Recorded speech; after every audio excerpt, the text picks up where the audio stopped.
एक बार की बात है, एक गरीब लड़की रीना और उसकी माँ लक्ष्मी सड़क पर जा रहे थे। वह अपने गांव से काफी दूर पहली बार इस शहर में आए थे। कुछ आगे आकर वो दोनों एक चाय वाले के दुकान पर रुक गई। कुछ पल यहाँ वहाँ देखने के बाद लड़की की माँ लक्ष्मी दुकान वाले के पास पहुँची और उससे कहने लगी, भैया हम आज ही सोनपुर गाँव से आए हैं, हमारा इस शहर में कोई भी नहीं है, क्या आप मुझे अपनी दुकान में कुछ काम दे सकते हैं जिससे मैं अपनी बच्ची का पेट भर सकूं। इस पर चाय की दुकान वाला कहने लगा, बहन मेरे पास तुम्हारे लिए कोई बड़ा काम नहीं है और ना ही मैं तुम्हें इतने पैसे दे पाऊंगा। इस पर लक्ष्मी कहने लगी, भैया मुझे पैसे की जरूरत नहीं है, मैं आपके बर्तन भी मांज लूंगी, बस आप उसके बदले में मुझे इतना खाना दे देना कि जिससे मेरी बच्ची का पेट भर सके।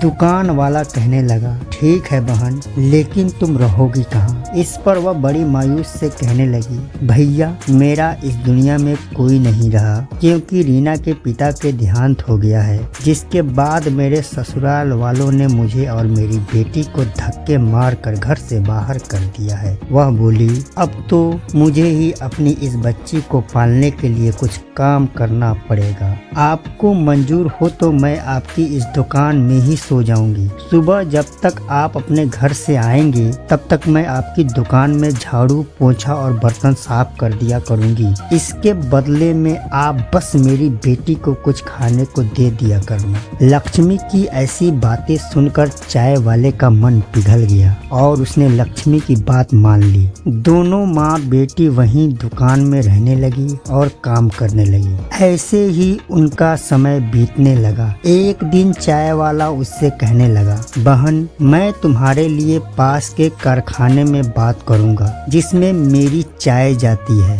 उसके मालिक का स्वभाव बहुत अच्छा है, उनके पास तुम्हारे लिए कोई काम होगा तो वह तुम्हें अवश्य ही काम देंगे, जिससे तुम्हें और तुम्हारी बेटी को एक अच्छा ठिकाना मिल जाएगा। यह कहकर चाय की दुकान वाले भैया ने जब कारखाने के मालिक से उन दोनों के बारे में बात की तो मालिक ने कहा, ठीक है, हमारे घर पर एक काम करने वाली की आवश्यकता है, इसलिए तुम उसे हमारे घर भेज देना। वह चाय वाला लक्ष्मी और उसकी बेटी को मालिक के घर भेज देता है, जहाँ पर मालिक की पत्नी लक्ष्मी को घर का पूरा काम समझा देती है और साथ में यह भी समझा देती है कि तुम्हारी बेटी रीना मेरी बेटी समायरा से दूर रहे, जिससे उसे किसी भी तरह के इन्फेक्शन या बीमारी का खतरा न रहे। एक दिन लक्ष्मी रसोई में काम कर रही होती है कि अचानक उसकी बेटी रीना की चीखने की आवाज सुनाई देती है। लक्ष्मी भागकर वहां जाती है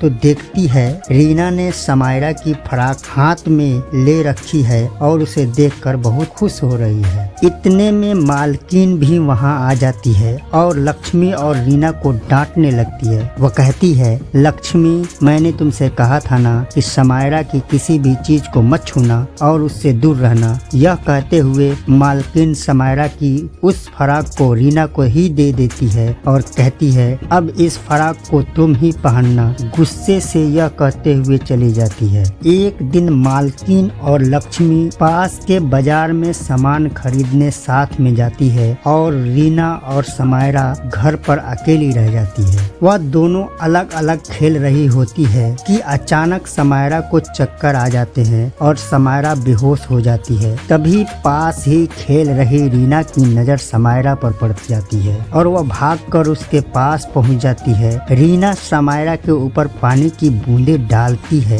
जिससे उसे होश आ जाए, पर समायरा अपनी आंखें नहीं खोलती। रीना घबराकर बिना देर किए पड़ोस में जाकर शोर मचाकर यह बताती है कि देखो समायरा को पता नहीं क्या हो गया है और वह उठ नहीं रही है। उनके पड़ोसी आकर जब घर में देखते हैं तो वह समायरा की हालत देखकर जल्दी से डॉक्टर को बुला लेते हैं। कुछ ही देर में डॉक्टर वहां आ पहुंचते हैं और समायरा को इंजेक्शन लगाते हैं जिससे वह होश में आ जाती है। कुछ देर बाद मालकिन और लक्ष्मी भी बाजार से लौट आती है और घर पर पड़ोसियों को देखकर घबरा जाती है। समायरा की हालत देखकर तो मालकिन बहुत ही परेशान हो जाती है, लेकिन डॉक्टर उन्हें दिलासा देते हैं कि अब वह ठीक है और और कुछ दवाइयाँ लिख देते हैं। समायरा की मम्मी उसके पापा को भी फोन करके बुला लेती हैं। डॉक्टर उन दोनों को समझाते हैं कि ब्लड प्रेशर लो हो जाने की वजह से समायरा को चक्कर आ गए थे और वो बेहोश हो गई थी। ऐसे में अगर सही समय पर रीना पड़ोस में जाकर लोगों को नहीं बुलाती तो कुछ भी हो सकता था। वह रीना की बहुत तारीफ करते हैं और कहते हैं अगर यह समझदार लड़की यहाँ ना होती